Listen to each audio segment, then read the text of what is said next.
জয়গুরু বন্ধুরা, আমার চ্যানেলে বিউটিস কিচেনে আপনাদের সবাইকে স্বাগত।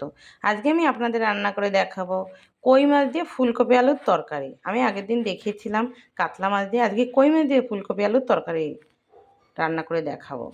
দেখুন, আমি মাছ কেটে ধুয়ে লবণ হলুদ মাখিয়ে রেখেছি। আমি কড়া বসিয়ে দিয়েছি, কড়া গরম হয়ে গেছে। আমার কড়াতে তেল দিয়ে দেবো। কড়াতে তেল দিয়ে দিচ্ছি।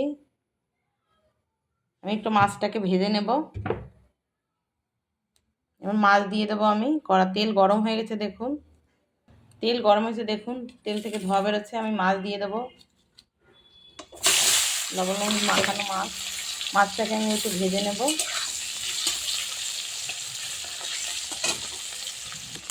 দেখুন, মাছটা কিন্তু এভাবে একটু লাল লাল করে সুন্দর করে ভাজবেন।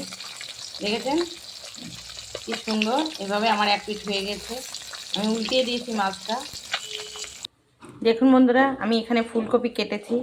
একটু বড় বড় করে ফুলকপি কাটবেন, যেহেতু ফুলকপি ভাজার পর একদম ছোট হয়ে যায় জল বেরিয়ে। ফুলকপিটাকে এখানে কেটে রেখেছি। আলুটাকে এভাবে লম্বা লম্বা করে কাটবেন, তাহলে সুন্দর আলুর সাথে ফুলকপির সাথে হবে। এখানে আমি দেবো কাঁচা লঙ্কা চেরা। আমি একটু জিরে বেটে রেখে দিয়েছি। আমি দেবো ধনেপাতা কুচি।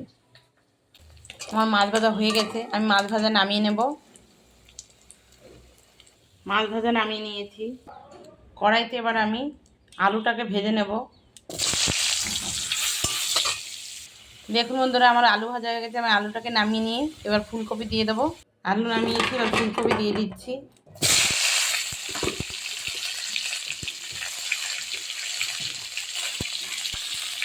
ফুলকপি দিয়ে দিচ্ছি। দেখুন ফুলকপি একটু আমি হলুদ দিয়ে দিয়েছি।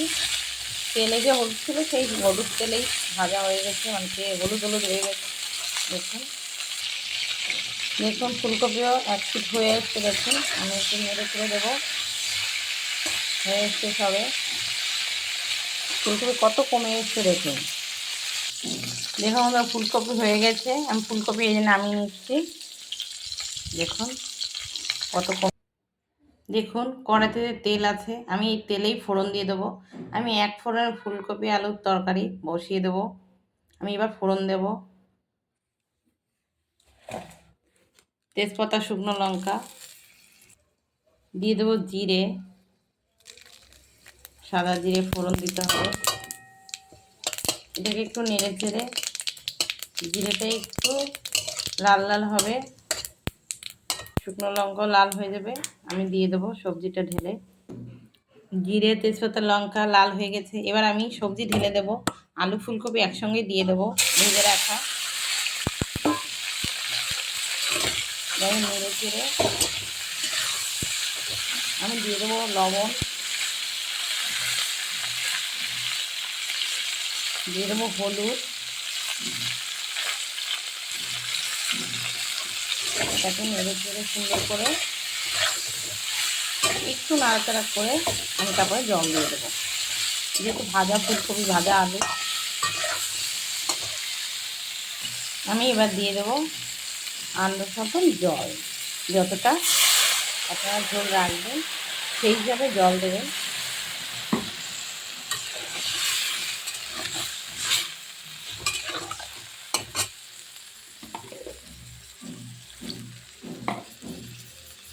দেখুন কি সুন্দর ঝোলে জাল হচ্ছে। আমি দিয়ে দেবো কাঁচা লঙ্কা চিড়ে রেখে দিয়েছিলাম, কাঁচা লঙ্কা দিয়ে দেবো।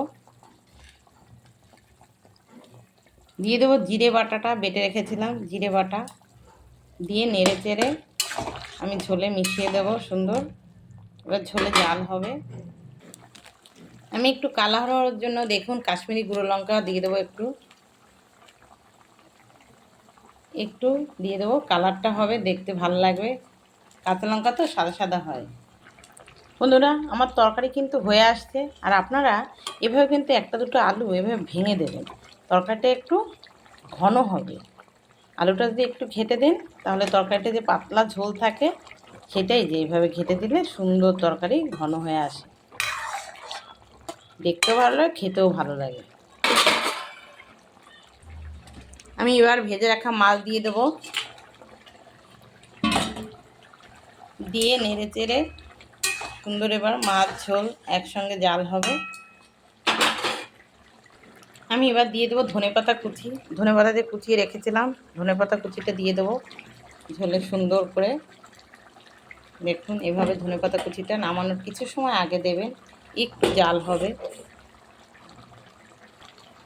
এবার এটাকে নেড়ে চেড়ে ধনেপাতাটাকে পুরো তরকারিটার সঙ্গে একদম মিশিয়ে দিতে হবে। দেখুন ফুলকপিও কিন্তু ভাঙিনি, গোটা গোটা রয়েছে। দেখুন ফুলকপিগুলোর তরকারিতে নামানোর আগে একটু গরম মশলা দিয়ে দেবেন, তাহলে খুব সুন্দর লাগবে, সেন্টটাও ভালো আসবে। তো আমার হয়ে গেছে, এবার আমি নামিয়ে নেব তরকারি। দেখুন বন্ধুরা, আমার কই মাছ দিয়ে ফুলকপি আলুর তরকারি হয়ে গেছে। দেখুন কালারটাও কি সুন্দর হয়েছে। এভাবে কিন্তু আপনারা একবার রান্না করে খেয়ে দেখবেন, খুব সুন্দরই লাগবে খেতে। আপনারা কালার না দিয়েও পারেন, কাশ্মীরি গুঁড়ো লঙ্কা দিতে হবে তা না, আমাদের একটু কালার হলে একটু খেতে ভালো লাগে বলে, তাই। তো আপনারা না দিয়েও পারেন। আমার রান্নাটা যদি আপনাদের ভালো লেগে থাকে তাহলে please please please like, share, comment কিন্তু ভুলবেন না, আর সাবস্ক্রাইবটা করে দেবেন। জয় গুরু।